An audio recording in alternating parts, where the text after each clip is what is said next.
What is up, guys? Welcome to another video. That Geeky guy here, and today we'll be looking at a Briar deck list for Blitz in this case. So I don't know why I paused there for a bit, but okay. Anyways, this deck list is for Blitz, and this class is meant to be super aggressive and basically whack your opponent down to 0 in about 4 turns or less. So if you're going beyond that, I don't think this deck's gonna do well. So let's take a look at the list.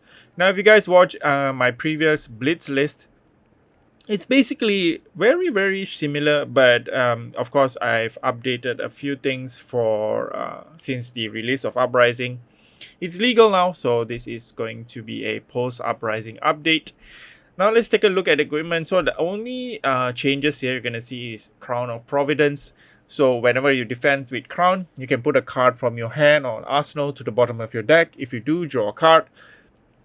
So this is pretty good because sometimes as a Briar player, you might be familiar with your hand bricking with all non-attack actions. So this actually helps to cycle. Also, it actually reduces some of the incoming damage. So the thing is, the only weakness that this equipment has, it is Blade Break. Because I'm assuming if it's Battle Worn like Skullcap's going to be too good. And everyone's going to be playing this head equipment. But since the game is so fast, Crown is definitely the choice here. You can also go with Skullcap if you're comfortable with that. But I found Crown to be really interesting. That high hand cycle is going to be very useful. Now if we go to our deck list here. So we are running 20 attack action, which means 20 attack action and then another 20 is going to be a mix of non-attacks, mostly non-attacks, and then some instants. And also 1 defense reaction. So Bramble Spark, 2 copies. This is a Earth-based Briar, so you're gonna see Bramble Spark, 2 red, a red Captain's Call because we are running CNCs, and also Erase Phase. So CNCs is super useful against classes that like to arsenal, like Lexi, Ice Lexi, I'm guessing in Blitz. And then 2 copies of E-Strike. Erase Phase is good against classes, upcoming classes like Fi, Draw My, so it's gonna. This is going to help in actually breaking their Draconic Chain Link, because since if it hits, they basically lose the ability to be able to create those chain links. And then we have 2 copies of Lightning Press. You can reduce this to 1 if you think 2 is a bit too much, because if you draw this too early, you're going to have a hard time, because usually you want to go second, you're going to have hard time defending with it. And then next we have Exude Confidence, 2 copy of those. Lightning Surge, 2 copy of those. Nimbalism, 2 copy of those.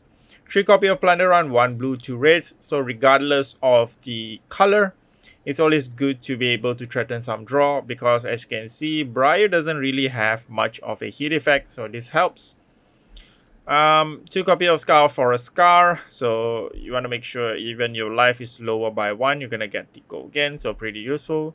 2 copies of Rebel, 1 copy of Siege of Suffering, 2 copies of Snatch, and 2 copies of Vigorous. So these are some of your attack packages. And then we have 2 copies of Force of Nature. So if you can fuse, definitely fuse this. If not, this works really well with Exude and also E-Strike, because you can actually have some buff by itself. For example, you can go for Force of Nature, Nimbalism, E-Strike, or Force of Nature, E-Strike +2, so you get to draw a card. So any attack that actually self-buffs get the benefit of the draw. But if you can fuse, it's even better. So you can fuse this, play Vigor Rush for the go again, pitching a blue, things like that. 2 copies of Autumn's Touch, definitely one of the best Earth card because it blocks for 3. 2 copies of Earthlaw Search. If you ever find yourself in a situation where you have 2 Earth cards, so the 2 blue cards, I mean, so you can definitely pitch 1 to buff your next attack by 3, but usually you want to use this for fusing and also pitching away. And then blue Sift, so Sift allows you to do some cycling, also it blocks for 3, so this is a card from Uprising, pretty good. Sting of Sorcery, definitely very useful for turns where you're going super wide. For example, Sting of Sorcery, Scar for Scar, Rebel, then Vigor Rush. So you're dealing 3 arcane damage in separate instances. And then a copy of Tomb of Powers. Good for fusing, good for cycling your arsenal if it's useless. And then 2 copies of Weave Earth.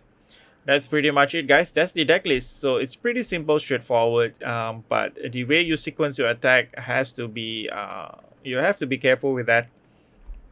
Else you will not be utilizing the deck in its fullest potential. Red Captain's Call, once again, good for giving all those 2 costs go again.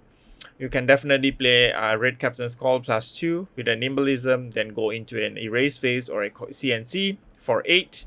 And then you can go in for a Rosetta if possible, or a Nimbleism Vigor Rush, and a Rosetta is still pretty good.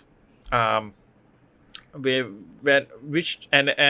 for any turns that you think you can push much damage, definitely want to crack your 8 Iron Weave to gain their 2 resources. So that's definitely it, guys. Pretty straightforward. If you guys watch some of my previous Briar deck text for Blitz, it's pretty similar, just with some nuances. Okay, another note for Sigil of Suffering, you can definitely keep this card. If it comes out a bit late, it's okay, because certain aggro classes that want to go aggressive against you don't really run now rune, so you can definitely capitalize on that by killing them, especially if they're on 1. So that's definitely it, guys. Thank you very much for watching. Do like and subscribe, and see you guys in the next one. Bye.